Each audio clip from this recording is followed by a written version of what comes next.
Olá, eu sou a professora doutora Marília Gabriela de Oliveira Lopes e eu vou falar com vocês a respeito dos músculos da mímica, que também são chamados de músculos da expressão facial. Então, aqui nós temos um esquema, né, com os músculos, que eu gosto muito desse tipo de esquema para o aluno conseguir até pintar. A gente usa bastante pintura dos músculos na face. Só para me apresentar, então eu já falei meu nome, né? Marília Gabriela de Oliveira Lopes. Sou graduada em odontologia pela Universidade de São Paulo, de São Paulo mesmo. Sou mestre e doutora em anatomia humana pela USP São Paulo também. Sou professora doutora da anatomia da Universidade do Vale do Paraíba, em São José dos Campos, há mais de 20 anos. Sou professora e coordenadora de cursos de especialização em ortodontia pela Associação Paulista de Cirurgiões Dentistas e também sou professora de cursos de anatomia aprofundada da face, especialmente em cursos relacionados com harmonização orofacial. Antes da gente falar propriamente dito sobre os músculos da face, eu sempre gosto de começar falando sobre a origem desses músculos, né? Então, sobre a embriologia. A origem dos músculos se dá nos arcos faríngeos, e aqui nós temos primeiro, segundo, terceiro e o quarto arco faríngeo. Então, os músculos da mímica ou os músculos da expressão facial, eles são gerados aqui no segundo arco faríngeo, que é também um arco relacionado com o sétimo par craniano, que é o nervo facial. Então, todos esses músculos, eles são inervados pelo nervo facial. Uma grande dificuldade para o aluno que estuda os músculos da mímica, especialmente na prática, porque esses músculos eles são muito delgados, eles se entrelaçam, então fica um pouco difícil algumas vezes de distingui-los, né? Mas quando a gente sabe o desenho do músculo, e por isso que eu gosto justamente da pintura facial, para a gente entender a dinâmica, entender a posição desses músculos. Fica mais fácil de estudar. A gente também tem uma grande dificuldade de passar das aulas para a parte clínica, e aí também é mais uma justificativa para fazer essas pinturas faciais que eu gosto muito e eu gosto de apresentar nas minhas aulas e nos meus cursos. Então, que eu falei para vocês, né? Então, é muito legal a gente fazer essa pintura dos músculos na face, fica mais fácil da gente entender.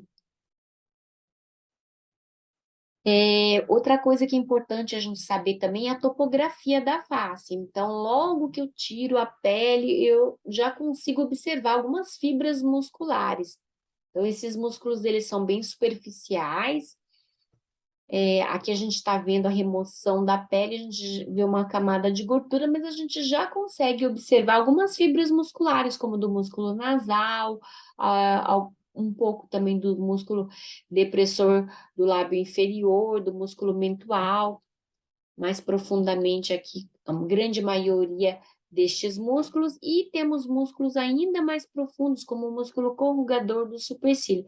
É muito importante a gente ter essa noção de profundidade, especialmente para quando a gente vai, por exemplo, aplicar a toxina botulínica, a gente sabe que os músculos da face eles estão sendo muito estudados, especialmente para quem trabalha aí com harmonização orofacial, aplicação de toxina botulínica, e você tem que saber que os músculos mais profundos você vai ter que inserir um pouco mais essa agulha para conseguir penetrar no músculo corretamente.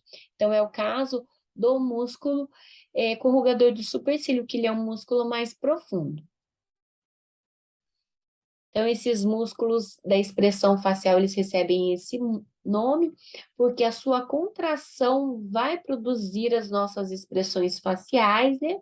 Produz depressões perpendiculares às fibras musculares, só que com o passar do tempo, a gente passa a marcar a pele.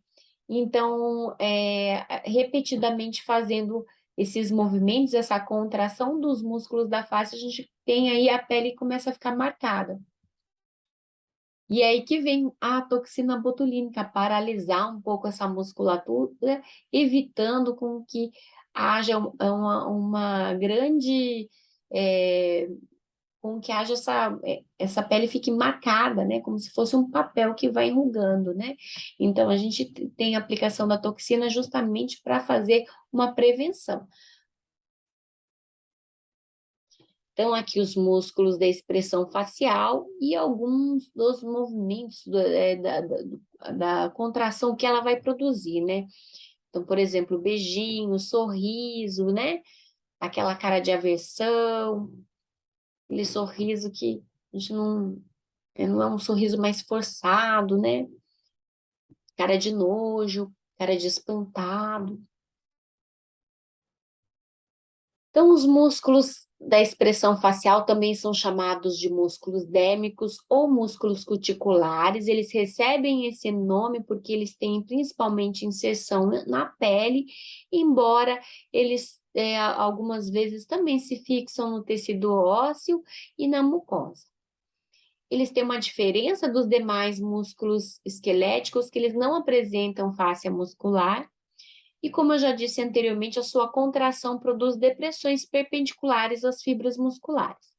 Eles estão relacionados com a expressão facial, com a mastigação, eles não são o músculo da mastigação, mas eles sim auxiliam na mastigação, auxiliam na fonação e também fazem parte aí do piscar dos olhos. Esses músculos constituem uma camada única logo abaixo da pele, estão localizados ao redor das cavidades bucal, nasal e orbital. Por isso, eles também recebem o nome, esses músculos que estão ao redor dos áditos, né, das cavidades, como músculos esfincterianos. Eles estão junto ao couro cabeludo, contornando o pavilhão auditivo e recobrindo a porção anterolateral do pescoço. E como eu já disse anteriormente, eles são inervados pelo sétimo par craniano, que é o nervo facial.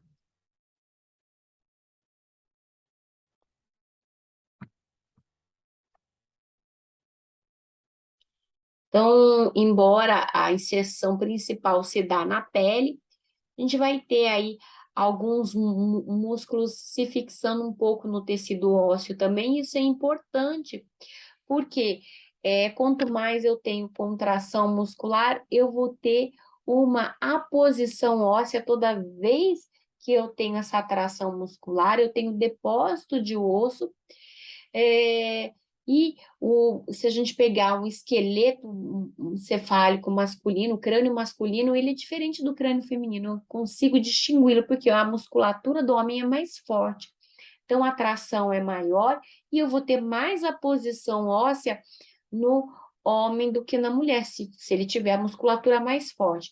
Então, o crânio masculino ele é muito mais marcado, cheio de acidentes ósseos, né, do que o crânio feminino. Isso é muito importante a gente saber, né?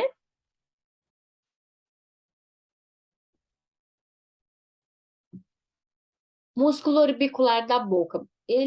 A gente vai começar então pelo músculo orbicular da boca. Esse músculo ele circunda o ádito da boca e ele vai do nariz até o sulco lábio mentoniano, o lábio mental.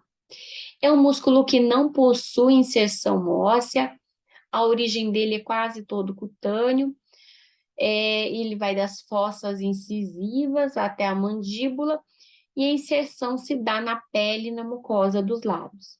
A ação dele é comprimir os lábios contra os dentes, fechando a boca e protraindo os lábios, no movimento que a gente fala que é o movimento do beijinho, a gente brinca e fala que é o músculo do beijinho. Então, ele vai fazer esse tipo de movimento. Então, aqui mostra bem o movimento, né?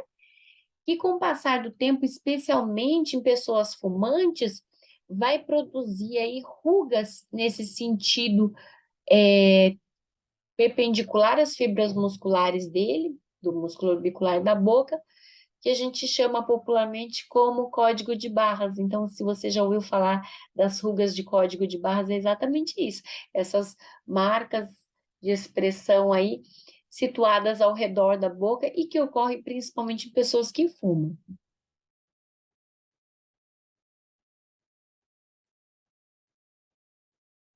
Músculo levantador do lábio superior ou elevador do lábio superior, a origem dele se dá abaixo da margem infraorbital e acima do forame infraorbital. Seção dele no lábio superior. Ação é levantar o lábio superior. Sempre a gente vai ter do lado direito e do lado esquerdo os músculos. As fibras, elas descem obliquamente, entrelaçando-se com as fibras do músculo orbicular da boca. Então, ele está aqui, o músculo, ele vai desde essa região abaixo do infraorbital e desce obliquamente, se entrelaçando com as fibras do músculo orbicular da boca. Então, aí ele vai fazer esse movimento que é elevar o lábio superior. Músculo levantador do lábio superior e da asa do nariz. Esse aqui é um músculo longo, delgado. Ele vai desde o processo frontal da maxila e a inserção se dá no lábio superior e na pele da asa do nariz. A ação dele, além de elevar o lábio superior, como no músculo anterior, ele também dilata a narina. Então, ele vai fazer assim, dilatando também a narina. Então, ao mesmo tempo que ele vai elevar o lábio superior, também dilata a narina. Então, ele está aqui, ó, esse músculo bem rente aqui ao nariz. Aqui para a gente ver a diferença do músculo levantador do lábio superior e aqui o elevador do lábio superior e da asa do nariz. Músculo zigomático menor. Zigomático menor, ele se situa ao lado do músculo levantador do lábio superior.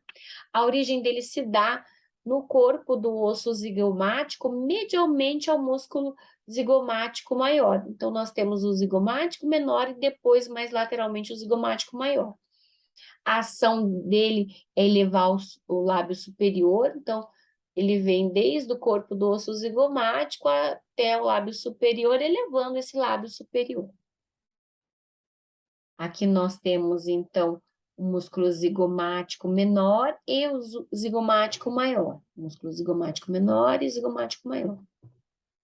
Aproveitando a figura, esse aqui é o elevador do lábio superior, que está aqui, elevador do lábio superior, elevador do ângulo da boca, que está aqui, e aqui essas fibras correspondem ao músculo risório.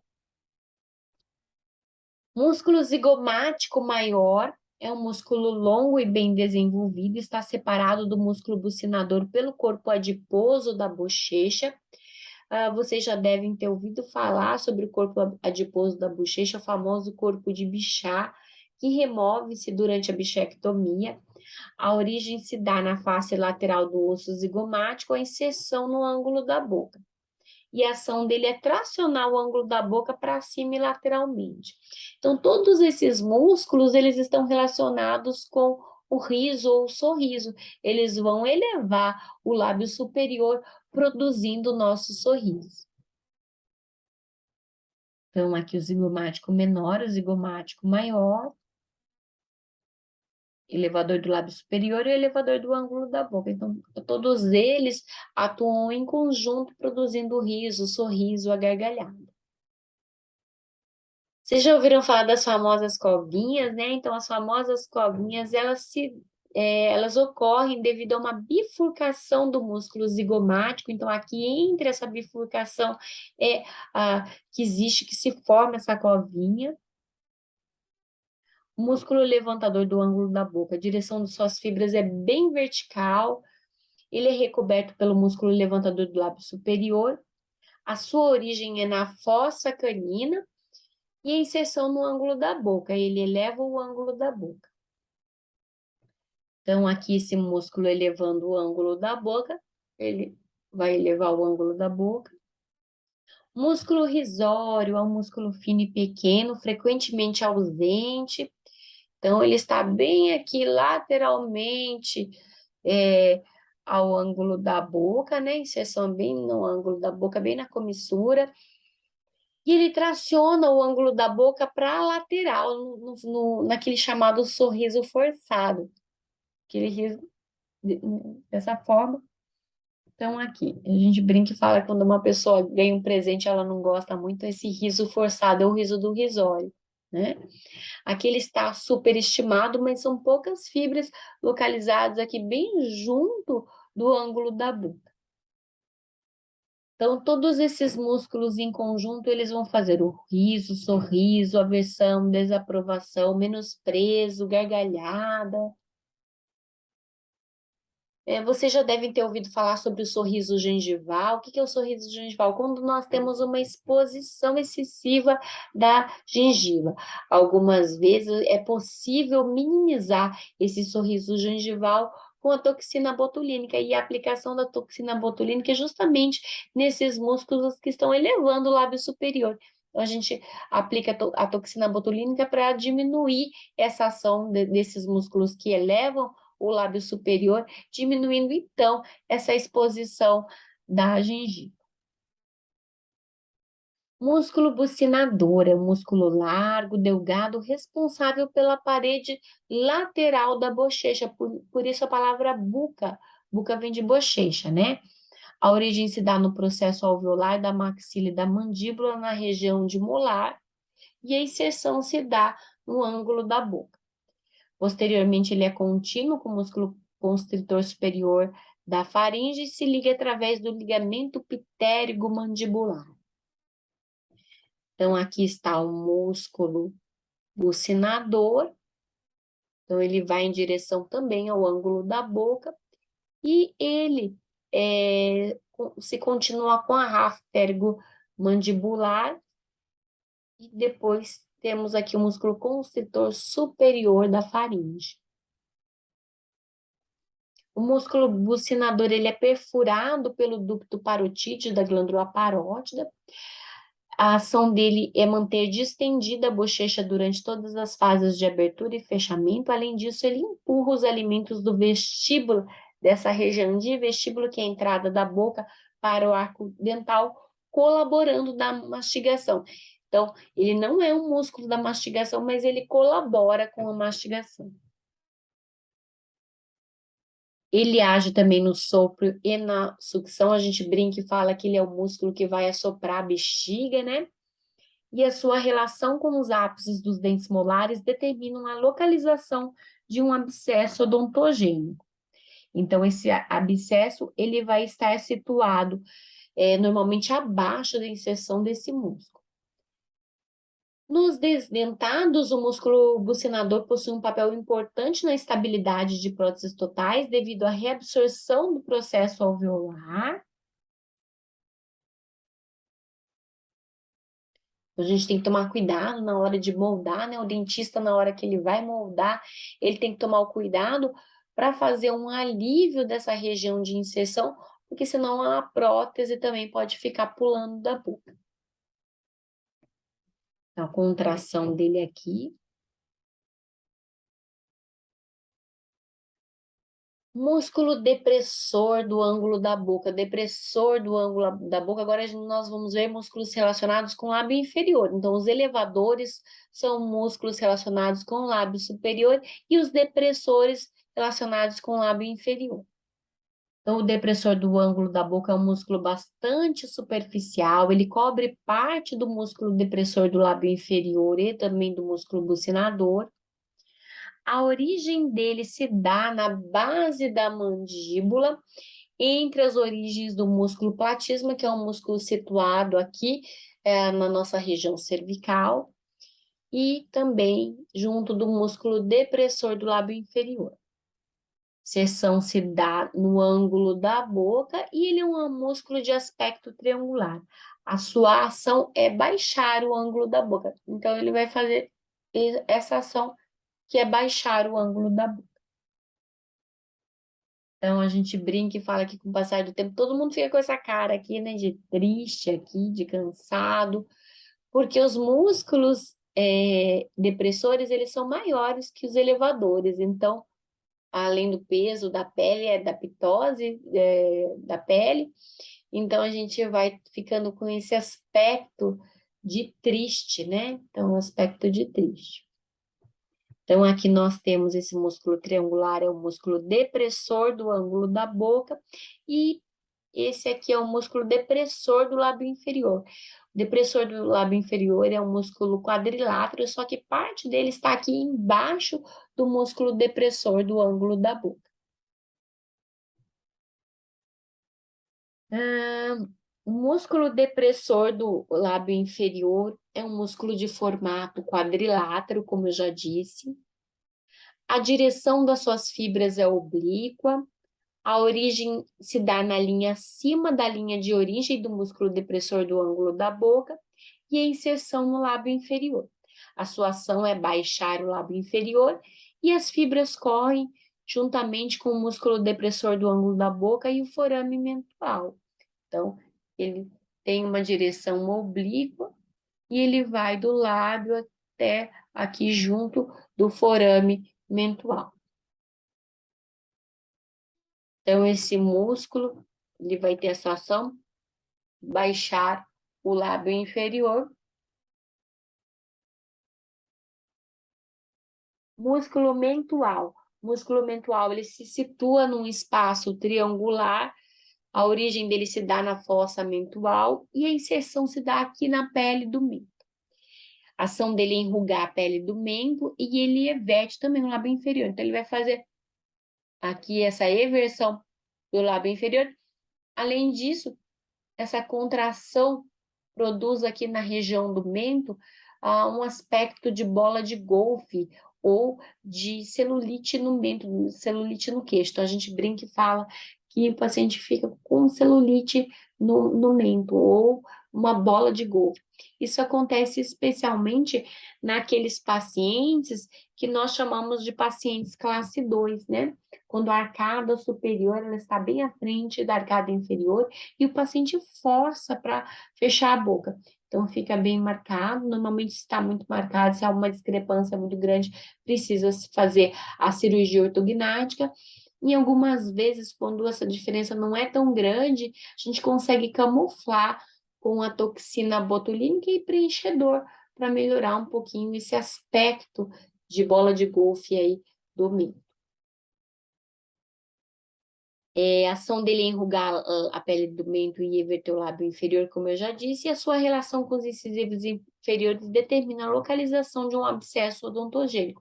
Então, o abscesso ele vai estar situado acima dessa inserção. Então, a gente tem aqui numa vista posterior dos músculos da mímica, a gente tem aqui os músculos mentuais.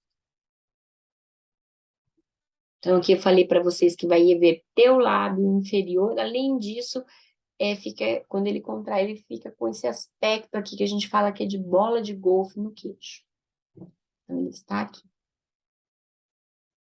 Músculo orbicular dos olhos. Então, além do orbicular da boca, nós vamos ter também o orbicular dos olhos, que circunda o ádito dos olhos, aí, o ádito da órbita. Ele recobre os músculos da região frontal, temporal e geniana. A origem dele é quase toda cutânea, na maxila, no osso lacrimal e nos ligamentos palpebrais.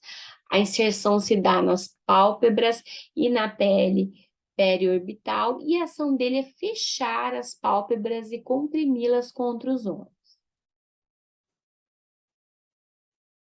Então, ele está aqui, o músculo orbicular dos olhos, e ele vai ter aí uma parte que nós chamamos também de palpebral, que está junto da pálpebra.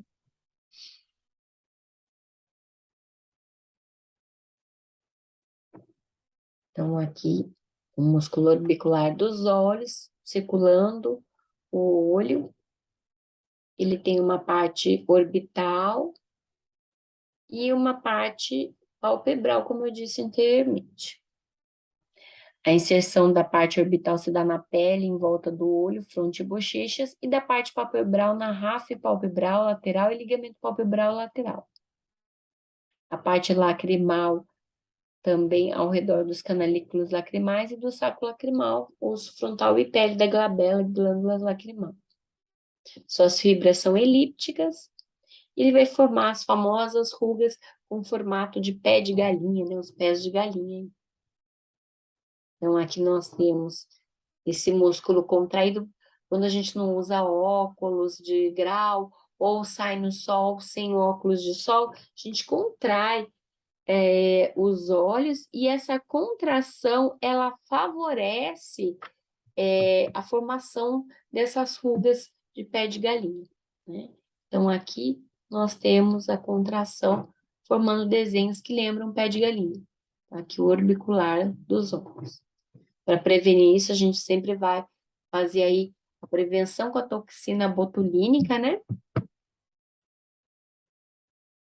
Occipito frontal é um músculo do couro cabeludo. Ele é dividido em ventre frontal e ventre occipital. Então, a gente tem ventre frontal e ventre occipital. E entre eles, nós vamos ter aí uma aponeurose epicraniana. A origem se dá na neurose epicraniana, a inserção na pele do supercílio e da raiz do nariz, e a sua ação é elevar o supercílio e dobrar a pele da fronte. Então, é um outro músculo que é campeão número 1 aí da aplicação da toxina botulínica junto com o músculo orbicular dos olhos, né? Então, ele vai fazer esse movimento causando essas rugas no sentido horizontal.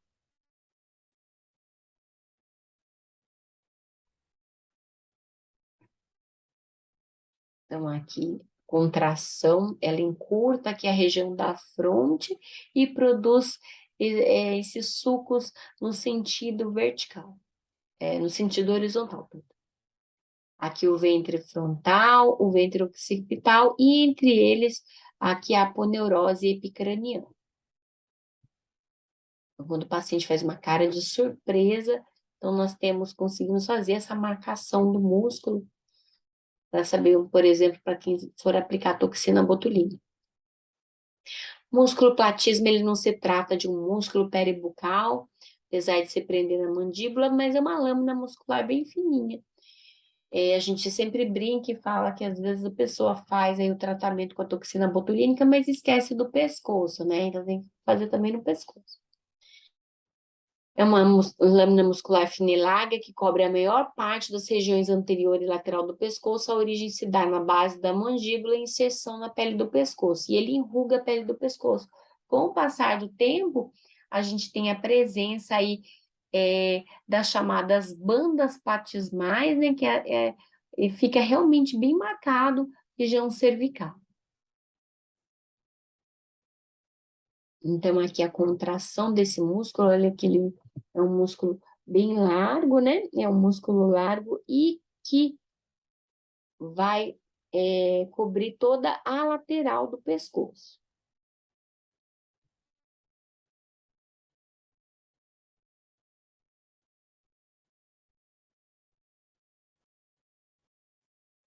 Então, a sua contração produz também uma expressão de repugnância, né? Músculo próximo é um músculo pequeno e vertical, localizado entre o osso nasal e a pele da glabela. A glabela é essa região aqui, entre os supercílios, e ele traciona para baixo a pele da glabela, formando os sulcos no sentido horizontal. Então, aqui está o músculo próximo, né? A sua contração aqui, ó, faz esse movimento para baixo. Aqui mostrando a contração do músculo corrugador do supercílio e do frontal. É interessante que foi feito um corte aqui, no pintor aqui, para mostrar esses músculos que são mais profundos, que é o corrugador do supercílio, que nós já vamos ver, e o músculo próximo. Músculo corrugador do supercílio. É um músculo recoberto, como eu falei, já disse, ele é um músculo mais profundo, né? Recoberto pelo músculo orbicular dos olhos e pelo ventre frontal do músculo occipito frontal. A origem dele se dá na margem supraorbital do osso frontal e a inserção na pele da extremidade lateral do supercílio. A ação dele é tracionar o supercílio, medialmente formando os sulcos aqui nessa região da glabela no sentido vertical. Então, está aqui esse músculo corrugador do supercílio. Como eu já disse, ele é um músculo mais profundo. Então, a sua contração produz aqui essas rugas no sentido vertical, né? Quando nós formos esquematizar esse músculo, nós sabemos que ele começa aqui, ó, junto dessa marca de expressão que ele mesmo forma.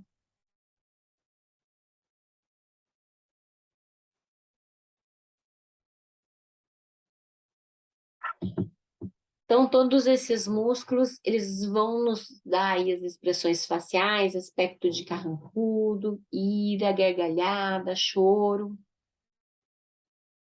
Músculo nasal. Ele possui duas porções, uma transversa e uma alágena aqui da asa do nariz. A origem dele se dá na eminência canina e narina e a inserção no dorso do nariz. A ação dele é comprimir e dilatar a narina. E aqui, então, ele está contraindo e aqui dilatando a narina. E a contração desse músculo gera marcas aqui de expressão, que são as chamadas bunny lines, as rugas do coelhinho. O coelhinho faz essa carinha, né? Então, a gente brinca e fala que são as bunny lines, as rugas do coelhinho. Então, é importante a gente entender também, não só ficar decorando, né, os músculos, a origem, a inserção, e ação muscular, mas saber que esses músculos, eles têm dinâmica diferente de um lado para o outro. Às vezes, o lado direito é mais forte do que o esquerdo, então é importante a gente entender isso, principalmente para quem for trabalhar, por exemplo, com a aplicação da toxina botulínica.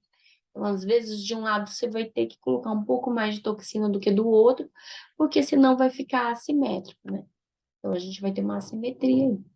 Então, só para a gente recordar que o occipito frontal, na verdade, o ventre frontal, o ventre occipital está lá atrás, região posterior, orbicular dos olhos, parte orbital e a parte palpebral, músculo prócero, elevador do lábio superior e da asa do nariz, zigomático menor, zigomático maior, músculo risório, orbicular da boca, depressor do lábio inferior, depressor do lábio inferior, depressor do ângulo da boca e aqui mental.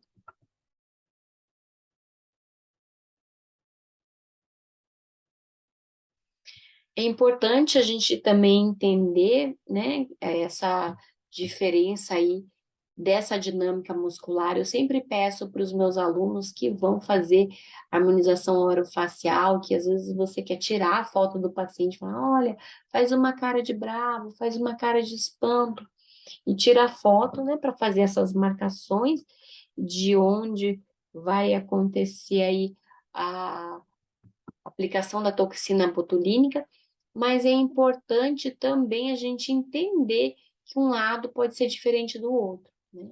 Eu mesmo comecei a perceber que a minha boca descia mais um lado do que o outro quando eu falava, então é importante a gente saber explicar isso para o nosso paciente.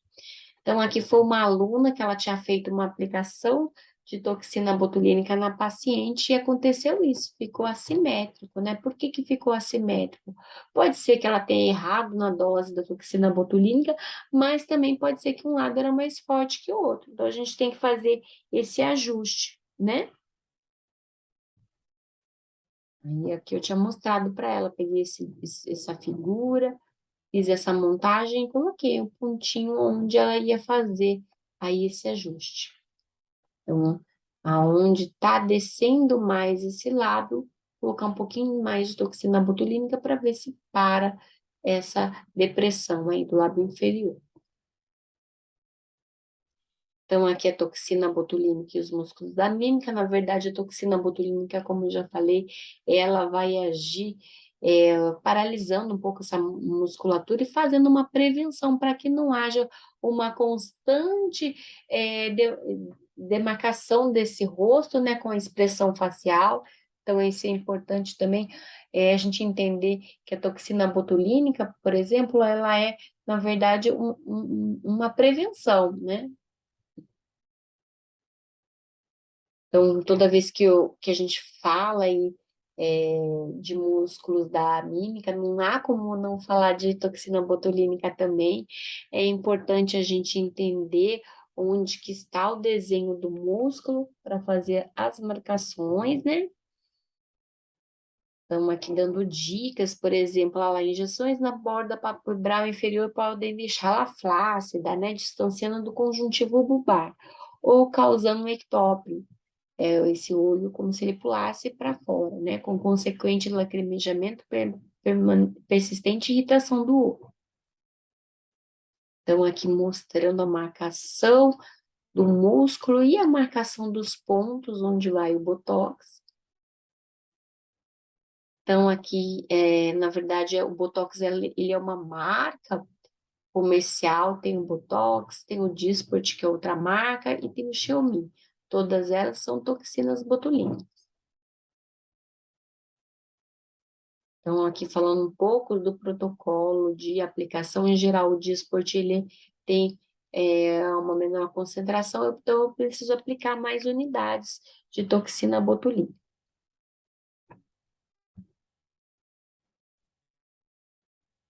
Então, por exemplo, nessa região do prócero, né, nessa região da glabela, nós vamos conseguir até segurar aqui, devido a uma região de gordura, que nós chamamos aí de glabela fat pad, que precisa ser atravessada pela agulha quando nós vamos aplicar a toxina botulínica.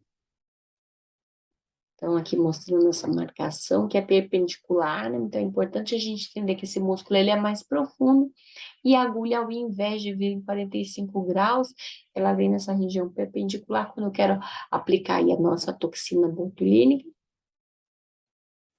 Então, é sempre interessante a gente recordar o desenho dos músculos, né? Quando fazemos procedimentos assim, como a aplicação de botox. Muitas vezes a gente vê lá no primeiro ano de faculdade, depois a gente esquece completamente, né?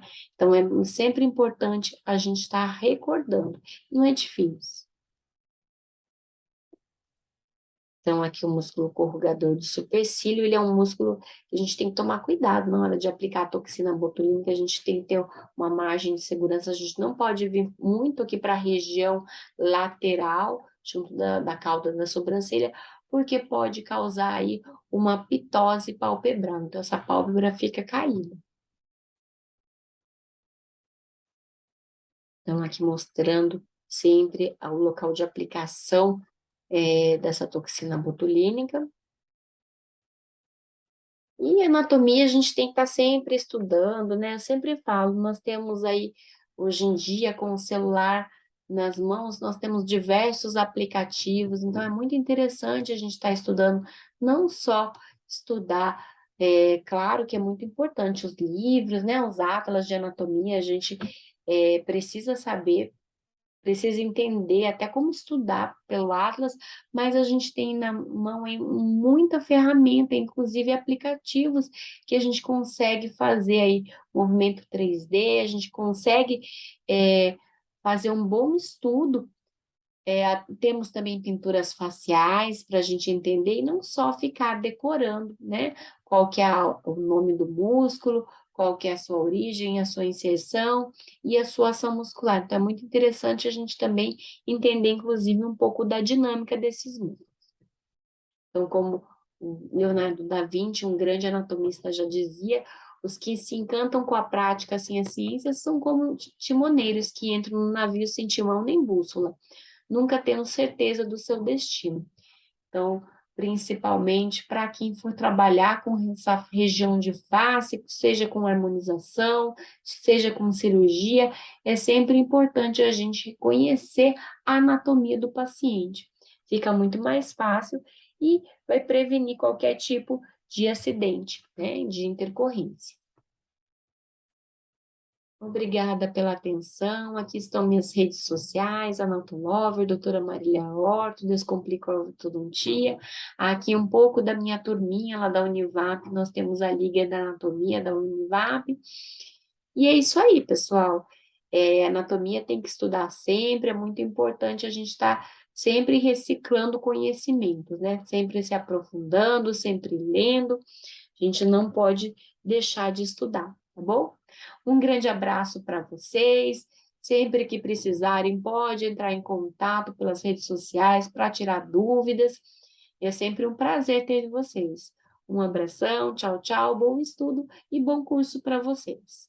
Foi um prazer enorme estar aqui com vocês. Uma grande honra pelo convite de estar aqui. Eu agradeço ao Dr. Marielle.